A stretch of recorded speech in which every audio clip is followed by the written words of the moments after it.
ঘরের মাঠে জিম্বাবুয়েকে নিয়ে ছেলে খেলা করলো গৌতম গম্ভীরের শিষ্যরা। নতুন করে ইতিহাসে জন্ম দিল স্বাগতিকরা। 20 ওভারের ম্যাচে রান তুললো 256, উচকে জিম্বাবুয়ে বিপক্ষে নিশ্চিত করলো বিশাল একটা জয়। সিকান্দার রাজাদের গা ছাড়া পারফরমেন্সে সেমিফাইনালে পথটাও সুগম করে নিল স্বাগতিকরা। চেন্নাইয়ের মাটিতে বাড়তি সুবিধা নিয়ে সূর্য কুমার যাদবদের পাওয়া জয়ের বিস্তারিত এই রিপোর্টে।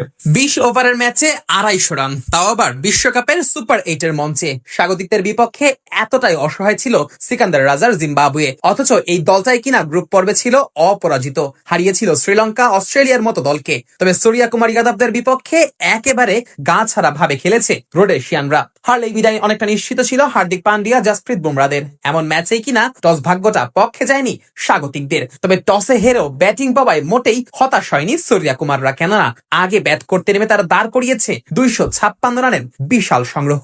এদিন একাদশে একাধিক পরিবর্তন আনেন গৌতম গম্ভীর। সুযোগ পান সঞ্জু স্যামসন, আর সুযোগ পেয়ে একেবারে শুরু থেকেই ব্যাট হাতে ঝড় তোলা শুরু করেন এই ব্যাটার। অন্য প্রান্তে অভিষেক শর্মাও পেয়ে যান রানের দেখা। দুজনের ঝড়ো ব্যাটিং এ কোণঠাসা হতে শুরু করে জিম্বাবুয়ের বোলিং লাইন আপ। 3 ওভারেই স্বাগতিকদের সংগ্রহ গিয়ে দাঁড়ায় বিনা উইকেটে 46 রান। তবে চতুর্থ ওভারে প্রথম আঘাত হানেন মুজারা বানি, বিদায় করেন সঞ্জু স্যামসনকে। 15 বলে 24 রান করে ফেরেন এই ব্যাটার। তৃতীয় উইকেট জুটিতে রান করার ধারাটা চালু রাখেন ঈশান কিষান ও অভিষেক শর্মা। ইনিংসের 10ম ওভারে দলীয় 100-তে পৌঁছায় স্বাগতিকেরা। অভিষেক ও ঈশান কিষান মিলে করেন 42 বলে 72 রানের জুটি। তবে 11তম ওভারে বিদায় নেন ঈশান। রাজার বলে বড় শট খেলতে গিয়ে 24 বলে 38 রান করে প্যাভিলিয়নে ফেরেন এই ব্যাটার। অভিষেক শর্মা অবশ্য এরপর টিকতে পারেননি বেশিক্ষণ। আগের 4 ম্যাচে মাত্র 15 রান করা এই ব্যাটার এদিন পান অর্ধশতকের দেখা।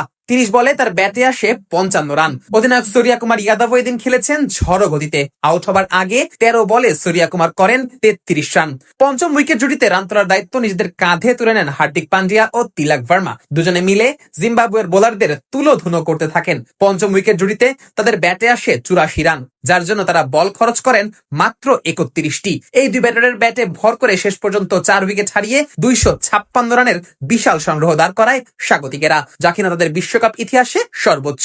মাত্র 23 বলে 50 রান করে অপরাজিত থাকেন হার্দিক পান্ডিয়া, আর তিলক অপরাজিত থাকেন 16 বলে 44 রান করে।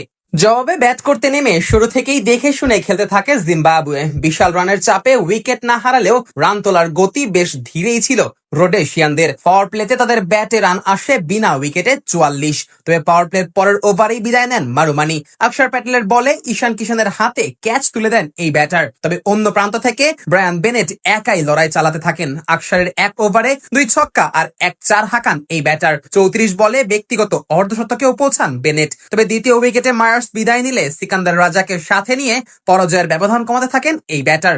শেষ পর্যন্ত ব্যবধান কমালেও বড় পরাজয় নিয়েই মাঠ ছাড়তে হয় জিম্বাবুয়েকে।